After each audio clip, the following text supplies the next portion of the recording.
pessoal, Dom André novamente aqui no canal, dessa vez trazendo aqui um vídeo que é para fazer a resenha desse livro aqui, Umbanda Preta, da mãe Flávia Pinto, né? Umbanda Preta, Raízes Africanas e Indígenas. Bom, eu vou ler o pós-fácil e depois fazer um pequeno comentário, né? Concluí a leitura desse livro por esses dias, já tinha anunciado depois naquele vídeo mesmo do Tata Tancredo, que esse livro ele já estava na fila, ela já estava sendo lido, então tem muita coisa interessante aqui nesse livro. Eu acho que todo mundo deveria ler, todo mundo de Umbanda deveria ler e refletir, porque tem coisas importantíssimas aqui nesse livro, né? Então vamos lá no pós-fácil, escrito pelo Renato Nogueira. O Renato Nogueira, gente, ele é um filósofo, professor da UFRRJ e autor de diversos livros, dentre eles As Mulheres e Deusas, Como as Divindades e os Mitos Femininos Formaram a Mulher Atual, HarperCollins, 2018, e Porque Amamos, o que os mitos e a filosofia têm a dizer sobre o amor, também da HarperCollins, 2020, e O que é o luto, como os mitos e as filosofias entendem a morte e a dor da perda, pela mesma editora HarperCollins, 2022. Vamos ao pós-fácil dele sobre o livro, né? Mãe Flávia Pinto nos brinda com um belo presente. Sua dupla trajetória de sacerdotisa, líder religiosa de Umbanda e também iniciada e formada no Candomblé e, por outro lado, socióloga e escritora.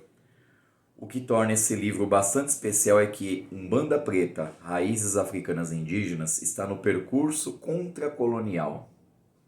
Mãe Flávia nos convoca para um processo de descolonização dos mundos religiosos de Umbanda. Se a Umbanda oficial, registrada em 1908, passa pelos valores da Igreja Católica Apostólica Romana, em diálogo com a abordagem espírita de Allan Kardec, o que o livro nos propõe é um deslocamento dessas duas matrizes, enfatizando os eixos africano e dos povos indígenas. O livro é um deslocamento radical, seja porque o eixo estruturante passa mais pela composição do pensamento filosófico-religioso afro-indígena, ou, ainda, porque o autor instiga quem lê a se aproximar da Umbanda sem tomar o sincretismo como a principal chave de leitura. Nesse sentido, o livro é um convite para uma espécie de articulação entre os elementos culturais africanos reterritorializados, no contexto dos povos originários da América, em uma estrutura colonial. Umbanda para além das dicotomias maniqueístas que poderiam defini-la como macumba de branco ou algo do gênero. A ousadia de Mãe Flávia Pinto está em reconhecer na Umbanda um conjunto de reflexões e práticas espirituais que parte de uma realidade dinâmica. Sociedades e culturas se modificam constantemente, porque as relações de poder não são estáticas. Neste contexto em que o encontro de cosmovisões africanas e dos povos indígenas estabeleceu uma liturgia religiosa, vale ressaltar ainda que a moldura e a base sejam cristãs, católica, apostólica, romana e espírita, ainda assim o conteúdo nuclear é afrodiaspórico e indígena, e o livro enfatiza esse aspecto. Seja praticante ou não, Umbanda Preta é um presente para encher o pensamento de axé. Bom, aqui o Renato Nogueira ele falou sobre esse processo de descolonização, né, da forma com que o percurso contracolonial, né, onde a mãe Flávia Pinto de fato propõe a descolonização do pensamento. E assim, gente, ela não se coloca de fato abertamente como sendo uma pessoa, não, vai para lá vocês lá que são sarracenistas, vocês que são zelistas. Não é bem o que ela propõe uma outra coisa, e aí é que eu acho interessante, né? Ela busca trazer realmente o destaque para o núcleo duro da Umbanda, que é as práticas indígenas e as práticas afro praticadas aqui, reterritorializadas, ou seja, as práticas que vieram de lá e que vieram para cá e foram remodeladas. É muito importante a gente pensar nesse contexto. Outra coisa importante, quer dizer, né, tem muitas coisas importantes aqui nesse livro, né?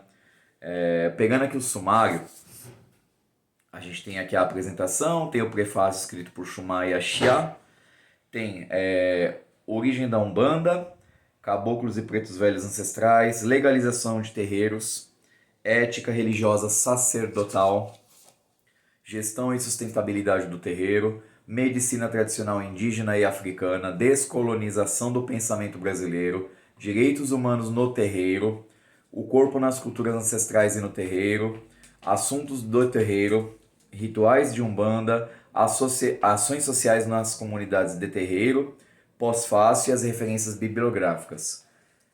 É importante a gente pensar que as nossas comunidades, né, os nossos terreiros, eles são quilombos urbanos, como bem lembra Mãe Flávia Pinto. E mais do que isso, se esses quilombos urbanos eles se legalizam, eles passam a ter acesso a direitos que normalmente as igrejas têm e que os terreiros não têm. Então, Mãe Flávia Pinto dá uma puxadinha de orelha nas comunidades também, de certa forma, quando elas deixam de se legalizar, elas deixam de se institucionalizar de fato perante a sociedade, elas acabam não sendo protegidas onde elas poderiam ser bem protegidas, né? Então, enfim, não é somente do ponto de vista do aspecto legal, mas a Mãe Flávia Pinto ela traz coisas muito importantes que, de fato, todo mundo que é de terreiro, todos os terreiros deveriam ter acesso a esse livro, deveriam ler, deveriam compreender e, de preferência, aplicar, né? Bom, como eu já terminei essa leitura, a próxima leitura a ser avaliada é essa aqui, ó. Umbandas, uma história do Brasil, por Luiz Antônio Simas. E aí, eu já vou dar um pequeno spoiler, que eu gosto de dar uma chamadinha, pequeno spoiler. Esse livro é da editora Civilização Brasileira, e o autor, ele vai tratar dentro de um contexto mais historiográfico, o que é muito interessante. Porque ele vai trazer e vai fazer a gente pensar que a Umbanda, de fato, ela não por exemplo, como outras religiões que existe um fundamento histórico, né, uma data de fundação histórica. Não. A Umbanda, ela existe por processo de acumulação. Tanto é que o livro fala umbandas, porque é plural. É plural porque naquele lugar teve uma característica, naquele outro teve uma outra característica, e principalmente processo de acumulação porque tiveram outros nomes. Essas formas de práticas religiosas já tiveram muitos nomes, e nessa de ter muitos nomes, as camadas foram se acumulando. Então, esse é um dos conceitos desse livro, mas eu vou fazer a resenha dele depois que terminar de ler também. Tá certo, pessoal? Então, ótimo domingo. Novamente, fica a indicação de leitura aqui, tá? Esse aqui eu vou fazer a resenha no próximo vídeo. E próximo vídeo de resenha. E comprem, gente. Comprem o livro da Mãe Flávia Pinto. Deem de presente. Leiam.